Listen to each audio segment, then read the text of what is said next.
پاکستانی موسیقی اپنی مٹھاس، کلاسیکی بنیاد اور روحانی گہرائی کی وجہ سے پوری دنیا میں پہچانی جاتی ہے، لیکن اس موسیقی میں کچھ گانے ایسے بھی ہیں جنہیں گانا ہر گلوکار کے بس کی بات نہیں۔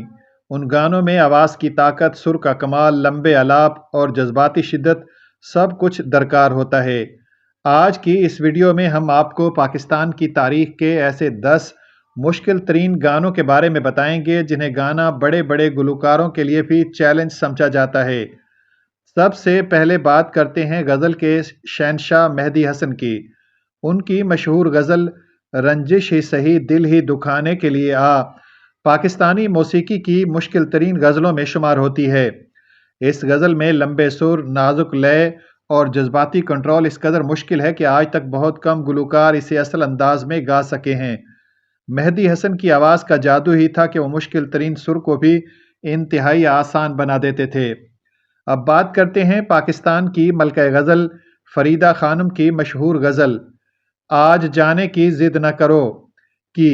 یہ غزل بظاہر بہت نرم اور سادہ محسوس ہوتی ہے، لیکن حقیقت میں اس میں آواز کا جو کنٹرول اور ٹھہراؤ درکار ہے وہ ہر گلوکار کے لیے ممکن نہیں۔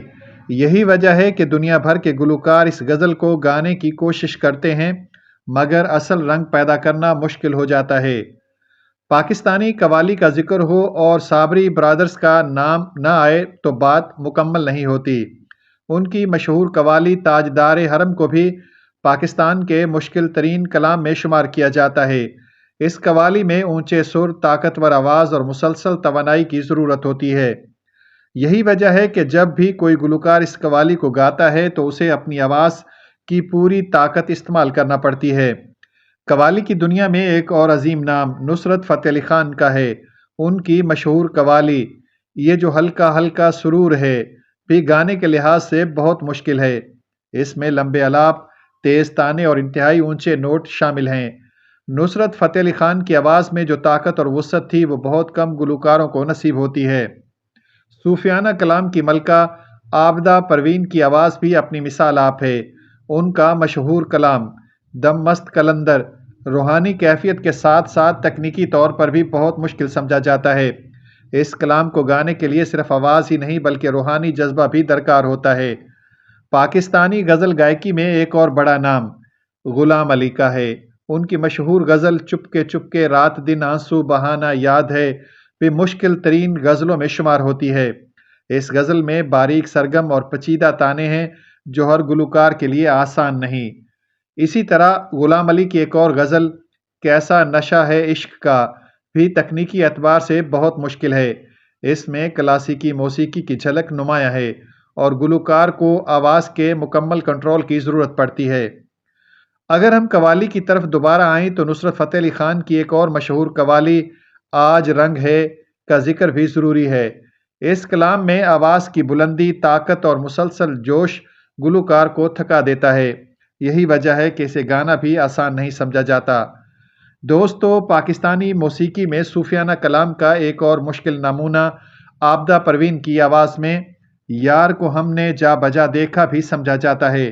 اس کلام میں کلاسیکی موسیقی کی گہرائی شامل ہے جو ہر گلوکار کے لیے چیلنج بن جاتی ہے۔ اور آخر میں دوبارہ ذکر کریں گے مہدی حسن کی ایک اور شاہکار غزل کیوں ضیاء کار بنوں کا۔ یہ غزل کلاسیکل موسیقی کی بہترین مثال ہے۔ اس میں آواز کے لمبے سر اور مشکل راگ کی جھلک موجود ہے جو اسے گانے کو مزید مشکل بنا دیتی ہے۔ اگر مجموعی طور پر دیکھا جائے تو پاکستان کی موسیقی میں سب سے مشکل گانے زیادہ تر غزل اور قوالی کے شعبے میں ملتے ہیں، کیونکہ ان میں کلاسیکی موسیقی کی بنیاد بہت مضبوط ہوتی ہے۔ یہی وجہ ہے کہ مہدی حسن، نصرت فتح علی خان، عابدہ پروین اور غلام علی جیسے گلوکاروں کو موسیقی کی دنیا میں ایک خاص مقام حاصل ہے۔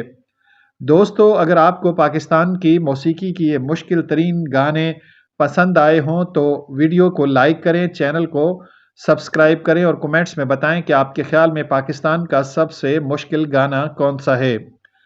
ناظرین، آخر میں ایک بار پھر چھوٹی سی گزارش، اگر آپ نے ابھی تک ہمارے چینل کو سبسکرائب نہیں کیا تو محبت کے ساتھ سبسکرائب کر دیں۔ شکریہ، اللہ حافظ۔